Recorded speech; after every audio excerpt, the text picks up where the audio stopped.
Oi, gente, bom dia, tudo bem? Sou a professora Fabiana, professora de Biologia. Hoje a nossa aula vai ser sobre o filo dos artrópodes. Nós vamos conhecer as características gerais, tá, do grupo dos artrópodes. Então, como características importantes, né, nós temos as características ecológicas do grupo, certo? Então, é o maior reino animal, né? Ele está dentro do maior reino animal, né? Esse filo, né? Tanto em diversidade, esse reino animal é extenso, tanto em diversidade quanto em quantidade de indivíduos, certo? Então, é um dos maiores filos animais da nossa biodiversidade, tá ok? Ocorrem em todos os ecossistemas, seja ecossistemas aquáticos, ecossistemas terrestres, devido à sua plasticidade genética, né? As suas diversas características, tanto características morfológicas, funcionais, características alimentares também, né? De interação com o meio ambiente, com outros organismos, tá? Então tem uma importância, esse filo tem uma importância econômica muito grande, aliás, ecológica e econômica também, né? Muito grande, tá ok? Apresentam diversos hábitats alimentares, né? Variando desde indivíduos que têm hábito alimentar herbívoro, há indivíduos que são predadores, parasitas, detritívoros, saprófagos, certo? E tem uma importância grande, né, como eu já falei, econômica, alimentar, então são fontes de alimento, são transmissores de doenças, são pragas agrícolas e também servem para controle dessas pragas agrícolas, né, como meios de manutenção, né, desse ecossistema. Servem também como agentes polinizadores que para determinados grupos, né, dentro desses artrópodes, é uma das importâncias mais robustas, né, mais típicas, assim, vamos dizer, do grupo dos artrópodes, tá? Também podem servir como matéria-prima, né, produzem matéria-prima para a indústria têxtil, por exemplo, e etc, certo? Então, o filo artrópoda, então aqui, ó, nós temos uma filogenia simplificada do filo artrópoda e eles estão bem aqui, ó. Então, são multicelulares, né, eumetazoários, triblásticos e bilaterais, protostômios com cavidades corporais, né, esquizocelomáticos, com metameria, ou seja, divisões do corpo, e tem uma característica que é única desse filo, tá? Então só esse filo possui essa característica, que é de possuir um exoesqueleto quitinoso. Então essa é uma das características diagnósticas do grupo, tá? Então possuir esse exoesqueleto de quitina. A classificação atual do grupo divide esse filo em 4 subfilos. O subfilo Unirânia, onde estão incluídos os insetos, os quilópodes e os diplópodes, sendo que esse grupo de quilópodes e diplópodes também são chamados de miriápodas, tá? O segundo subfilo é o subfilo Chelicerata, onde estão os aracnídeos, né? E aí esses aracnídeos incluem as aranhas, carrapatos, escorpiões. O subfilo Crustácea, onde estão todos os crustáceos, e o subfilo Trilobita, que é um subfilo já de espécies extintas do grupo, certo? Então, vamos dizer que esse subfilo Trilobita, ele está bem na base dessa evolução dos artrópodas, tá? Então, as características gerais aqui, como eu já citei, né, são triblásticos, protostômios, eucelomados, tá? Possuem celoma verdadeiro. Nesse grupo é a fase em que o celoma apresenta, então, sua versão mais complexa, vamos dizer assim, e são dotados de simetria bilateral. Apresentam também pés, né, pernas ou estruturas articuladas que estão associadas às juntas móveis. essas juntas móveis, né, e esses pés articulados que dão essa característica e o nome, inclusive, para o grupo dos artrópodes, tá? Presença do exoesqueleto quitinoso, podem ser terrestres ou aquáticos, né, por causa dessa plasticidade ecológica, genética, tá? E possui um corpo dividido em cabeça, tórax e abdômen, em alguns grupos, exemplos insetos, certo? Ou cefalotórax e abdômen, exemplos crustáceos, né? Também tem essa divisão do corpo.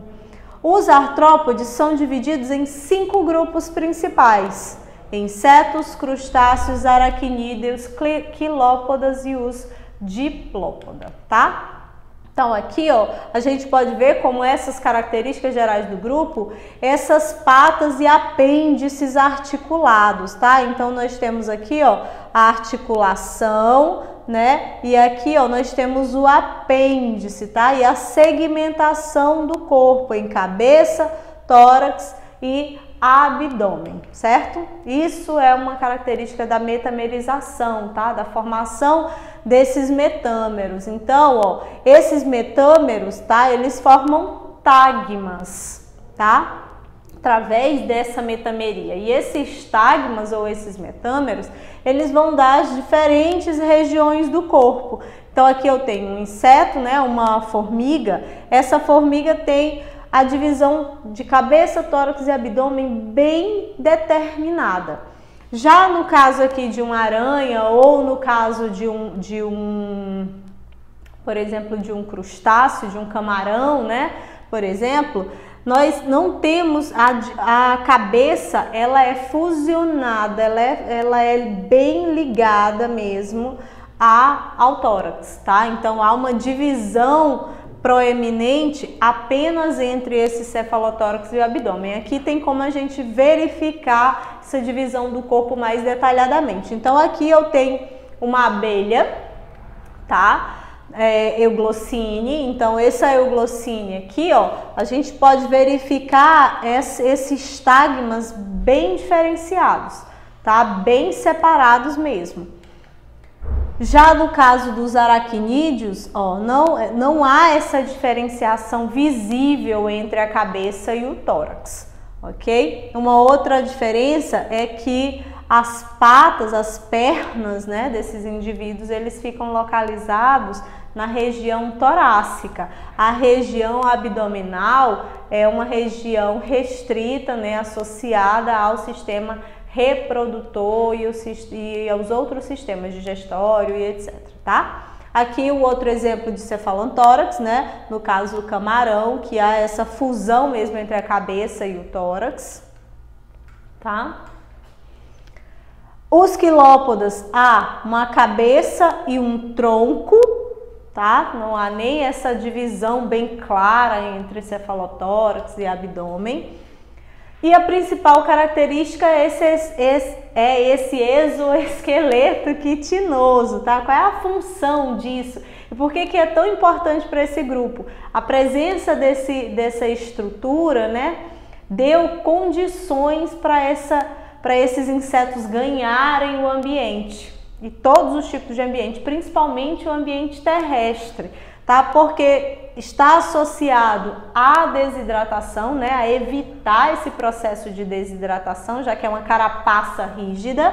É um sistema que garante a proteção mecânica das estruturas moles do corpo, porém impede o crescimento, tá? Por causa disso, dessa característica em específico de impedir esse crescimento, nos insetos principalmente, há um processo de crescimento diferenciado, que nós chamamos de muda ou de equidise, tá? Então, essa equidise, ela é condicionada por um hormônio chamado equidissona e que garante esse processo de muda, tá? Então, esse processo de muda, ele não é contínuo como no caso dos outros animais, tá? Ele é periódico, nós vamos já entender esse processo. Então, a quitina é um polissacarídeo nitrogenado, né? é o principal, essa presença desse esqueleto é o principal aspecto evolutivo do grupo, né? E foi isso que garantiu o sucesso evolutivo dos artrópoda, por isso é um dos maiores grupos, né? Principalmente o grupo insecta, né? Tem grande vantagem, grande sucesso nos ambientes, tá? Então, além de ter outras funções aqui, como eu já citei, certo? Então, como que isso acontece? Aqui eu tenho o exemplo de uma mariposa, tá? E aqui nós temos o exoesqueleto e o indivíduo saindo desse exoesqueleto. Então, nós temos a produção aqui nesse gráfico, nós temos o tempo relacionado à produção desse hormônio aqui de sona. Um animal não artrópode, né, ele tem um crescimento contínuo até determinado período do tempo, desse crescimento ou do desenvolvimento do animal. Depois que chega nesse período de saturação aqui, o animal ele não cresce mais, ele estabiliza o seu tamanho. No caso dos artrópodes, isso não acontece dessa maneira. Como que vai acontecer? Olha, esses crescimentos, eles são periódicos, tá? Ou seja, há um período de crescimento e um período de muda. Então, o animal, o artrópode, ele cresce até determinado período. Quando ele está já um tamanho grande para aquela carapaça, aí ele sai daquela carapaça, certo? Abandona esse exoesqueleto, já que está pequeno, vamos dizer assim, para o corpo dele. Abandona esse exoesqueleto e produz uma nova quantidade de quitina, né? O próprio organismo do animal vai sintetizar essa quitina e revestir novamente o corpo com essa carapaça rígida, tá? Que é o exoesqueleto. Ok? Então, em relação à fisiologia, dependendo do tipo da classe, né, de artrópodes, vai haver modificações. Por exemplo, nos insetos, a respiração ela é traqueal. Insetos, quilópodes e diplópodes, ou seja, nos Unirânia, né, vai ser traqueal. Então eu tenho aqui, ó, um sistema de traqueias ligado à epiderme. Então eu tenho a epiderme aqui e essas trocas gasosas vão ocorrer através, né, da absorção por essa epiderme e transporte por essa traqueia, tá ok? Por isso que aqui, ó, eu coloquei a imagem do gafanhoto. Na lateral do corpo do gafanhoto há o que nós chamamos de espiráculos, e esses espiráculos são vias de passagem, né, dessas trocas gasosas, desses gases, tá? Já nos aranhas são filotraqueias, tá? São traqueias filamentosas, que também são ligadas à epiderme e realizam as trocas gasosas. E nos crustáceos, né, por serem animais, indivíduos aquáticos, né, essa respiração ela é branquial, tá ok? Então a água passa por essas brânquias e ao passar pelas brânquias realiza a hematose, as trocas gasosas, tá? Em relação à excreção, nos insetos ocorre através de túbulos de Malpighi, né, que são túbulos extensos, tá? Filamentosos, ligados à região gástrica, estomacal e à porção externa do corpo. Já nas aranhas, há regiões que nós chamamos de glândulas, né, na lateral do corpo, que nós chamamos de glândulas coxais, e são essas glândulas coxais que realizam esse processo de excreção. E nos crustáceos são as glândulas verdes, localizadas mais na região mesmo posterior do corpo, na região da cabeça, que acumulam essas excretas, tá? Estão relacionadas com esse processo de excreção. Então aqui nós temos a estrutura dessas glândulas verdes, tá ok? Então essas são as características gerais. Na próxima aula nós vamos conhecer mais profundamente esses processos fisiológicos e as características individuais de cada uma das 5 classes dos artrópodes, tá? Então, beijo, até a próxima aula. Tchau!